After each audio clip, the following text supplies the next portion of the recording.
Assalamualaikum warahmatullahi wabarakatuh. Selamat pagi anak-anak. Semoga tetap semangat belajar di rumah. Ketemu lagi dengan Bapak Hendrik Tisnamilad. Hari ini kita belajar biologi peminatan dengan materi ruang lingkup biologi. Silakan kalian simak dan pahami video pembelajaran berikut ini. Selamat belajar. Mengapa kita harus mempelajari biologi? Dan apa manfaatnya kita mempelajari biologi?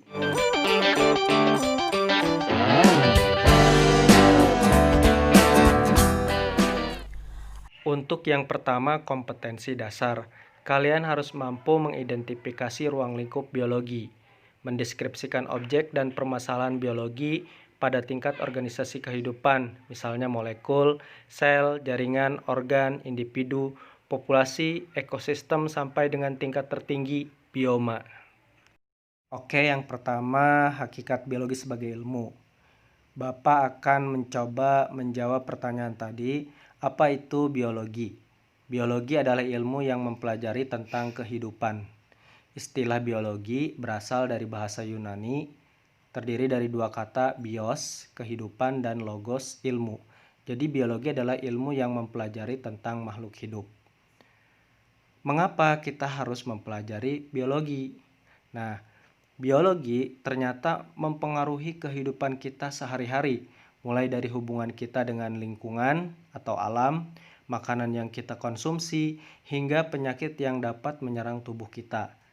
Nah, dengan demikian, dengan jalan kita memahami biologi, diharapkan kita dapat memahami diri kita sendiri dan kehidupan di sekitar kita, meningkatkan kualitas hidup kita, dan lebih bijak terhadap lingkungan.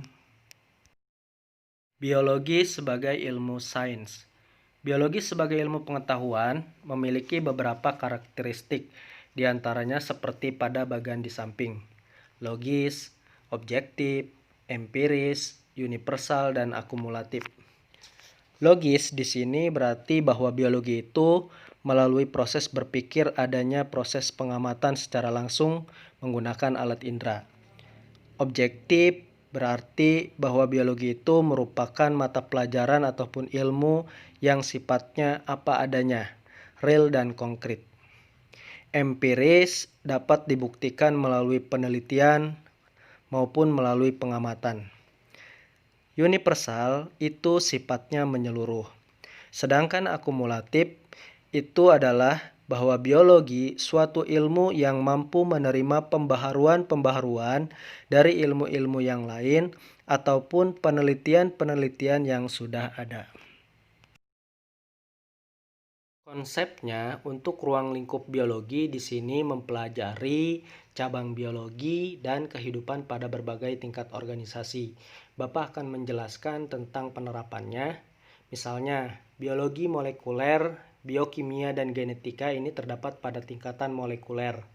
Sitologi ini terdapat pada tingkatan sel, histologi ini terdapat pada tingkatan jaringan, organologi ini terdapat pada tingkatan organ, biologi perkembangan ini terdapat pada tingkatan individu, biogeografi, gen, dan populasi ini terdapat pada tingkatan populasi, ekologi, biologi laut ini terdapat pada tingkatan ekosistem. Kemudian ada biologi tropis, ini terdapat pada tingkat organisasi bioma. Cabang ilmu biologi. Cabang ilmu biologi tingkat organisasi kehidupan. Contohnya sitologi, ilmu yang mempelajari tentang sel. Histologi, ilmu yang mempelajari tentang jaringan. Organologi, ilmu yang mempelajari tentang organ. Cabang ilmu biologi yang mengkaji kelompok organisme. Contohnya taksonomi, ilmu yang mempelajari tentang pengelompokan makhluk hidup. Virologi, ilmu yang mempelajari tentang virus. Mikologi, ilmu yang mempelajari tentang jamur. Cabang ilmu biologi berdasarkan aspek kehidupan, contohnya embriologi, ilmu yang mempelajari tentang perkembangan janin sampai dengan embrio. Anatomi, ilmu yang mempelajari tentang struktur bagian dalam organisme. Fisiologi, ilmu yang mempelajari tentang fungsi faal pada kehidupan. Cabang ilmu biologi campuran atau terapan. Misalnya di sini biokimia, ilmu yang mempelajari tentang proses kimia dalam kehidupan. Bioteknologi, ilmu yang mempelajari tentang teknologi yang memanfaatkan makhluk hidup. Baiklah anak-anak, cukup jelas materi kali ini ya. Mudah-mudahan bisa dipahami dan ini menjadi bahan pembelajaran buat kalian. Video ini silahkan kalian catat ulang di buku catatanmu. Jangan lupa tugasnya dikerjakan. Kalian buka tugas kelas di Google Classroom.